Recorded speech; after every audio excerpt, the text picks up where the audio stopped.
C60 olive oil is a popular choice for people wanting to activate their full potential. Improved sleep, faster recovery and more energy are just a few of the amazing comments received from our customers who take a spoonful a day. Make C60 oil a part of your daily routine and see what it can do for you. Activate your potential today at thec60company.com.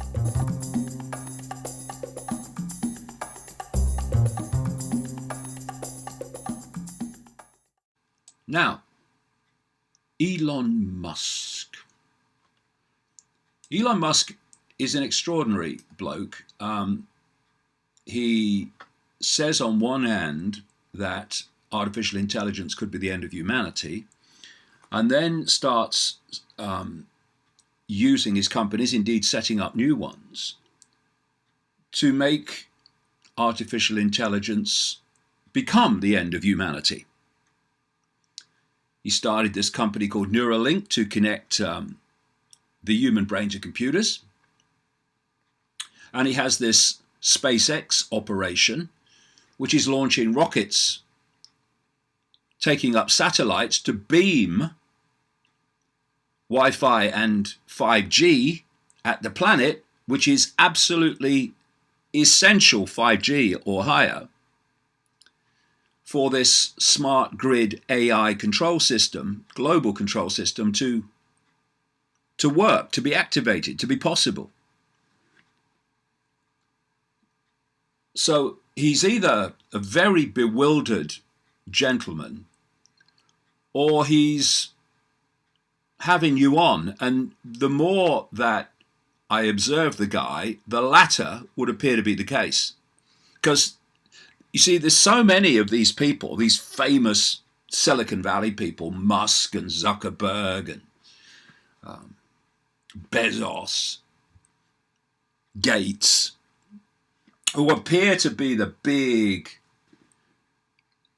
men of their companies, when actually they're just front men for other forces in the shadows that are really not only controlling those companies, but from a central point, controlling all of them. So Musk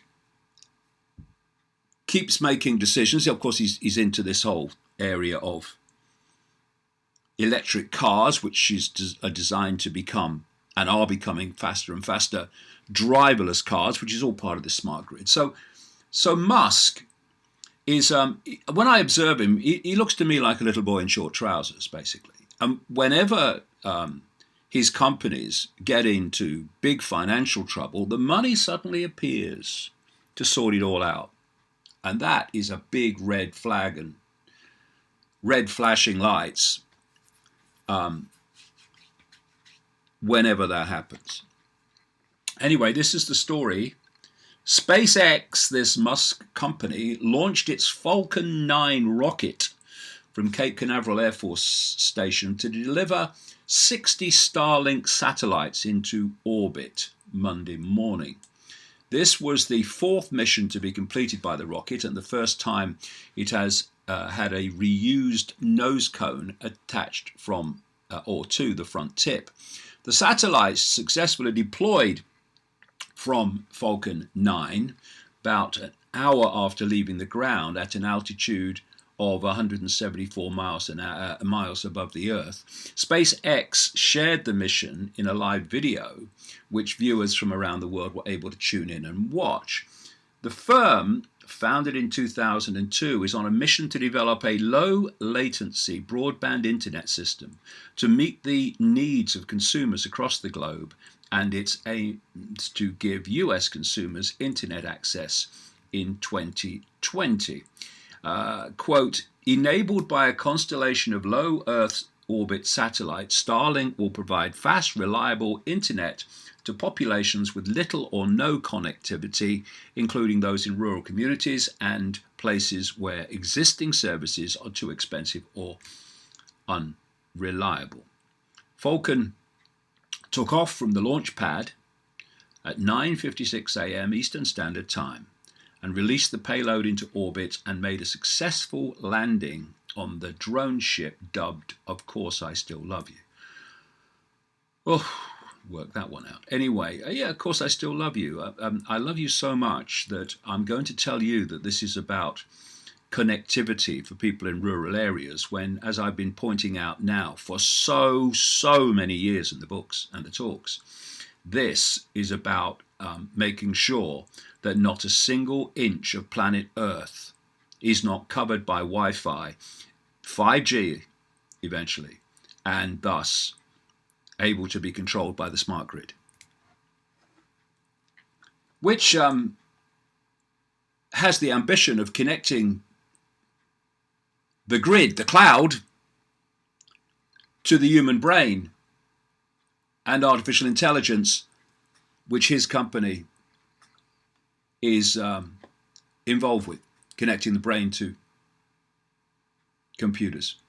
The man is an utter fraud and needs to be called out. I would love to debate this guy on live television. I would love it.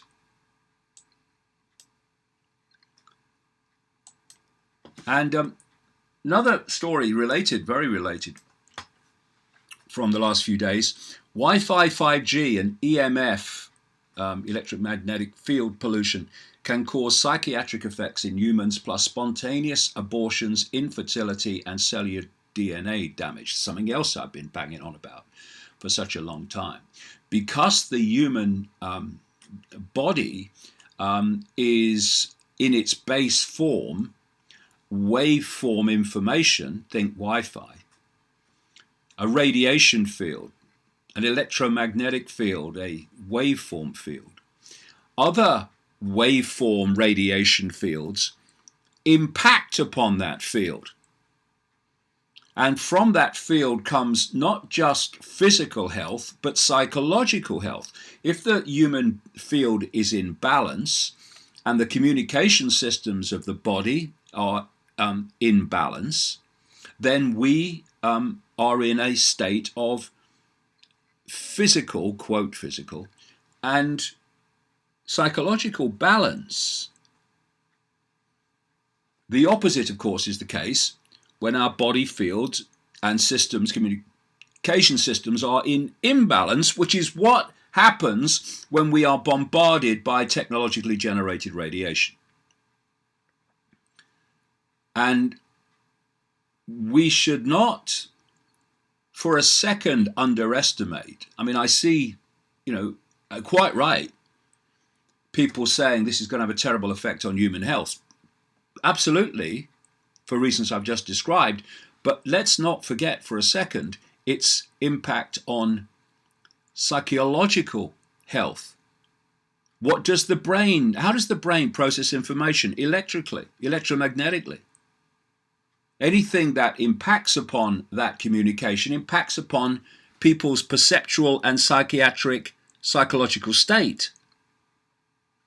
And what this smart grid is really about, at its core, though there are many other benefits for these insane people, is it's targeting a situation where they can implant information collectively into the human brain, eventually through a connection to AI, which will become the human mind, but also in the interim by projecting frequencies containing information into the human brain within the frequency band of human brain activity, which the brain will then decode into what the person thinks are their own thoughts and their own responses and their own emotional reactions. And I'm talking in future tense here, but I'm talking in, if you like, future tense on the basis of where they want it to lead. It's already happening. And we are seeing the psychological effects. Anyway, I've said all that even before I get into the story, which says this. Are you aware of just how much electromagnetic pollution is impacting your body on a daily basis? The problem isn't just wireless internet.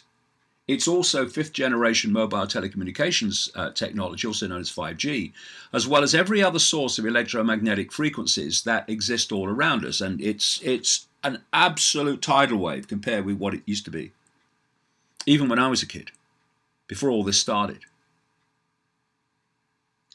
A review published in the peer-reviewed journal Environmental Research draws attention to the many threats of Wi-Fi in terms of human health, and they're pretty serious. In addition to spurring the death of healthy cells and damaging human DNA, Wi-Fi signals can lead to psychiatric damage in those who are persistently opposed to them. Think depression, difficulty thinking clearly, mood swings, and other behavioral abnormalities. And this is before 5G gets massively underway. Neuropsychiatric damage is a common adverse effect of wireless exposure, and it could explain why many people in the modern age suffer from chemical imbalances in the brain that negatively impact their ability to function consistently. Now, as I've been saying over the years, the human body is an information field, a waveform information field. And we decode that field into a holographic form which we perceive as physical and experience as physical. And that information, some of that information in a waveform state, when it's decoded into a holographic state, manifests as chemical. And so mainstream medicine looks at the chemical state and chemical reactions within the body and prescribes other chemicals called drugs to respond to it.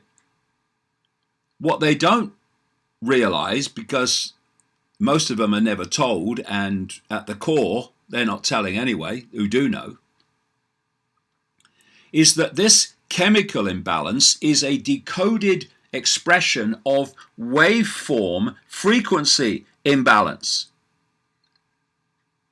And so chemical imbalance in the body, the hologram, is an expression of waveform imbalance, and waveform imbalance is brought about by all this technologically generated radiation.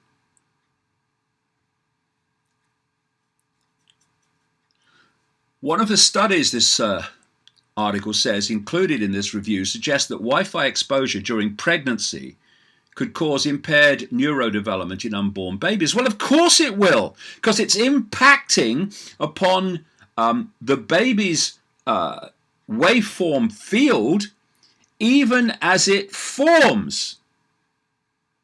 And thus, what it forms into is going to reflect that imbalance. Wi-Fi is associated with the increased, it's a long word, chlorinesterases, whatever, and changes in transmission of various chemicals, etc., decreased learning, special learning, and a greatly lowered ability to distinguish familiar from novel objects. In other words, it's scrambling their minds. And you know, why has suicide among young people who are so attached constantly to smartphones, etc., why has suicide in young people gone through the roof in the same period of the smart era? Because those kids, all kids that are attached to this this smart addiction, are being bombarded by the frequencies that are coming off those phones. And the brain becomes addicted to those frequencies. And this is why when they put the phone down, having been on it forever, they pick it up again immediately. The addiction is the brain's frequency addiction to what's coming off those phones.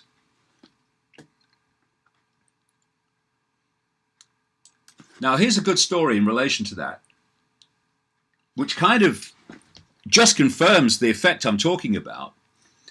Mother who put her 5 children on a 30-day tech detox without any TV or iPads says it dramatically improved her daughter's reading and shares her tips for how you can do the same. A mother has gone viral after... How do you go viral?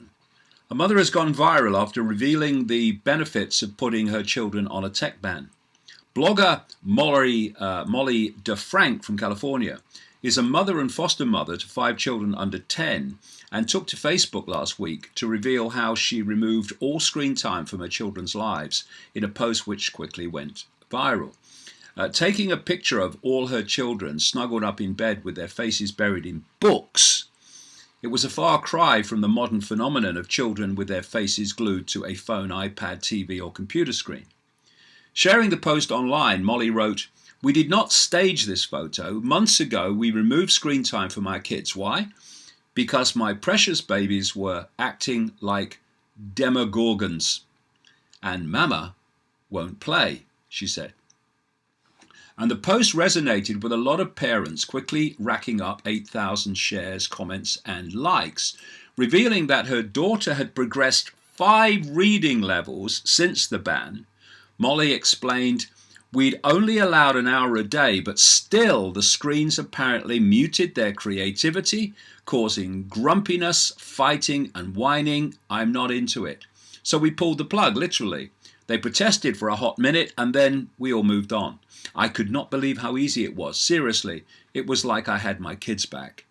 And what is happening is our kids are being taken from us in so many ways. This is the subject of my public video cast this week. Taken from us in so many ways, and one major way is this smartphone phenomenon. So good on that mother. You know, people talk about love. I love my kids, and they think loving your kids is giving them everything they want. That's not loving your kids. Loving your kids is doing what you believe to be right for them and what you can see is right for them. Like this mother. Loving your kids is not having them say, "Thank you, Mum, thank you, Dad, for giving me everything I want." Love is doing things that maybe they don't want and will get you things like, "How can you do that to me? You don't love me," ironically. But with the passage of what we call time, they then see and look back and say, "Thanks for doing that, because I see what it's done to others, which it's not done to me because of what you did." "Oh, I want a smartphone." "Okay, we'll get you a smartphone." "Well, how about..." "Well, actually, no, because I'm not going to play my part in having your brain rewired." That's love.